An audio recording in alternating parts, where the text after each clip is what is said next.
Hey everybody, welcome back to the channel. We have some breaking news. Palantir has just partnered with the CDC again. They are extending their partnership to bolster the fight against COVID-19. Now, Palantir got a partnership with them in mid-2020 when the COVID pandemic was really breaking out. As a result of the work that they've done, they've been awarded an additional contract and an additional partnership to extend working with them. Couple points of analysis here. One of the main things that's really interesting about this before I get into it is the government slowdown has been one of the biggest things that have been referred to in Q4 earnings as one of like the bad parts of Q4 earnings. And I just did a video with Sebastian. He's an investment banker. I did a full evaluation with him around what happened in Q4 earnings, and he found out a couple of interesting facts. Number one, the federal defense budget bill has not passed, which is almost around an $800 billion bill, and it's likely not going to be passed till March. Alex Karp, in the 16-minute 30 mark of the previous earnings call that they did live last week, also talks about how the government hasn't literally passed a bill.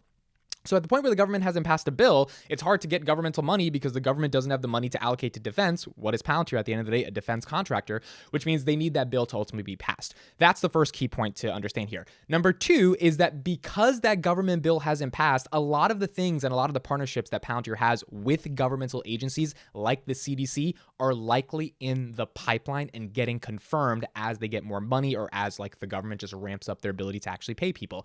This new contract with the CDC pretty much confirms that thing about having deals in the pipeline. Now, the CDC is not a new customer, so obviously Palantir has a $56 billion total addressable market that they estimated for government writ large, which means there's a lot of other places they have to go to get new clients. They had 90 before. They're still having 90 right now as of Q4 2021.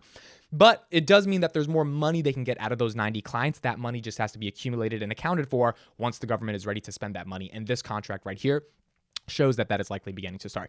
Palantir software will continue to power the digital operating system for the U.S. public health response to the pandemic. This agreement marks an expansion of Palantir's role supporting the U.S. fight against the COVID-19 pandemic, from vaccine distribution to new areas such as improving supply chain resiliency and the distribution of life-saving therapeutics. Obviously, Palantir's product is one of the biggest products for supply chain and logistics. Applying that to the governmental sector when it comes to literally saving people's lives, very important thing. Palantir has been a longtime partner of the CDC on crucial public health issues, including countering Ebola, the surveillance of foodborne illness, and the management of anthrax and bacterial special pathogens.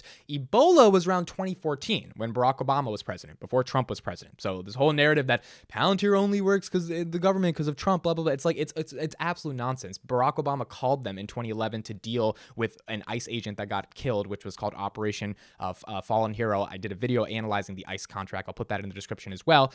So they've been working with the government for a long time. The Ebola crisis was not as big as the COVID pandemic, but it was still pretty bad, and Palantir software was being utilized at that time. So for a lot of people whose conviction has gone down because of like governmental slowdown, remember that the government has relied on Palantir for a very long time. And I think Sebastian's point about the government just not having passed a defense contract yet really does mean that when that is passed, we likely will see some more deals. Let's read a little bit off the press release. The Department of the Health and Human Services selected Palantir in mid-2020 to power Tibris, the platform originally configured to support vaccine distribution. Building on its successful implementation of Tibris, the government will be able to leverage its existing technology investment in Palantir's modular and flexible software platform to support additional workflows such as the distribution of life-saving therapeutics. The two key words that I thought were important here were modular and flexible software platform. This is what we've heard a lot, Karp talking about how he needs to modularize Foundry, which is their flagship software, in order to have specific parts of it be able to be sold to different clients versus the entire operating system in and of itself, which just means more contracts from people that don't need the entire thing but need parts of it. Let's read some quotes. Chief Medical Officer of Palantir: a successful federal response to COVID requires real-time situational awareness to manage rapidly changing epidemiology. I always say that word wrong. Epidemiology. That's the way to say it, I think.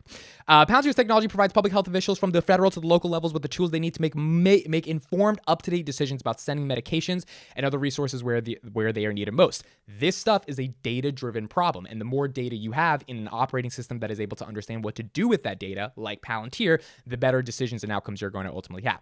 We are honored to support the CDC's efforts in the fight against the COVID-19 pandemic and build upon our work at other governmental agencies, says Akash Jain, president of Palantir USG. Helping the government solve the most pressing public policy challenges, whether they be in defense, intelligence, or in today's public health, is to our core our company's mission. We are humbled to continue to earn the trust of the CDC for this critical work. That's pretty much the press release. A couple points of analysis that I wanted to talk about here that are interesting. Number one, I did a video last night with Chris Patel and Sachin Sharma about if Palantir should be separated from Gotham and Foundry. And Chris had a very unique take. I definitely recommend you guys check it out. Chris was like, you know what? I'm tired of the negative sentiment that we get from Gotham. Let's just separate them and let's just not deal with it. And I kind of disagreed with that. I understand his point, and I understand that we would be growing even more if we just didn't have the government part of it, because the government growth is actually what's slowing it down from a numbers perspective. But one of the things to understand is that this type of governmental work is the good stuff, right? Like, and when I mean good stuff, I mean most of it, pretty much all of it is good. It's just the perception of if it's good or bad. When you're working with the CDC to actually like help save people's lives, whatever your thoughts are on vaccines or whatever, that's not relevant here. It's more so relevant what software is being implemented within the government to power the ability to actually help people through a global pandemic. And Palantir software was chosen to be able to do that. Those are the types of governmental contracts that keep Palantir afloat, keep Palantir's name within the larger governmental scene, and gives more and more governments from Western allies, which creates that $56 billion TAM, the ability to recognize that if the United States, which is the greatest, freest democracy in the world, and if that isn't apparent yet, everything that's going on with Russia and Ukraine should make that a little bit more apparent, that the United States really is one of the best countries in the world. If they're using Palantir software, and the United States has a lot of defense contractors, but if the United States is using Palantir software to make sure that people are like living and not dying, then maybe we should try them out, right? It's a big vote of confidence when the world's greatest democracy says we're using their software.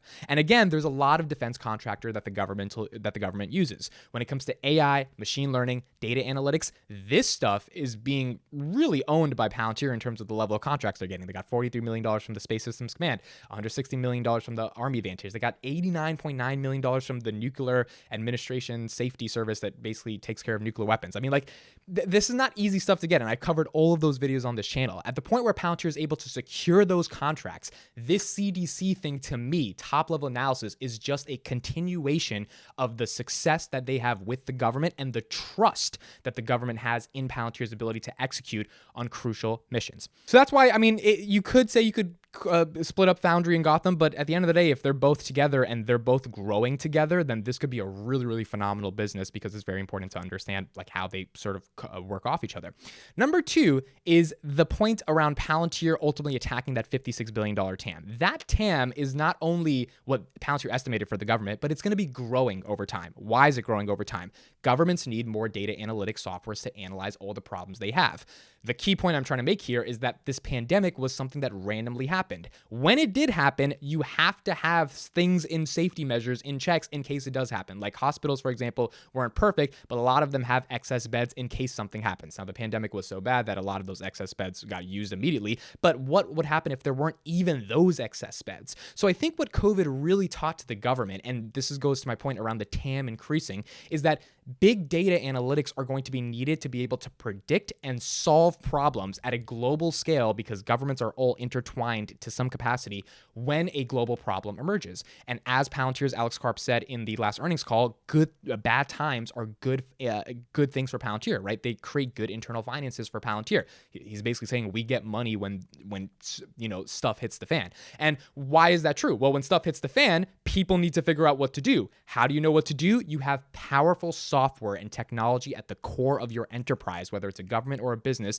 be able to help you make those decisions in real time. And the only software that's really doing that at scale is something like a Palantir that has the ability to make those predictive analytics using machine learning and artificial intelligence that's been developed for the past 17 years. So at that point, to me, the TAM for the government at $56 billion is only going to be increasing. The question is, can Palantir use contracts like these, which are not the biggest contracts in the world, but still incredibly important, to show to the governments of the world that their software is being used in a way that is fundamentally different than how other softwares are being used? And can they ultimately sell these governments on, hey, the Russia-Ukraine, maybe China and Taiwan, the COVID-19 pandemic, supply chain problems, stuff exists and you need to be prepared, and you don't know when it's going to happen, but you'd rather be there when it happens before it happens, and you'd rather be prepared with the stuff you need when it does happen. And I think if they can sell them on that sales pitch, they're hiring these 200 salespeople, right? If those 200 salespeople could understand when working with governments, you've got to convince them that things will go bad because the world is not all sunshine and rainbows. And when it does go bad, you need technology to be able to solve these problems in an efficient, effective, and productive way immediately, then Palantir software is something that's an investment that really is not one of those things that's just a line expense. It's an investment for the health, safety, and security of your nation, because the world is not the best place, and you have to be prepared for when the world it has things that ultimately go bad.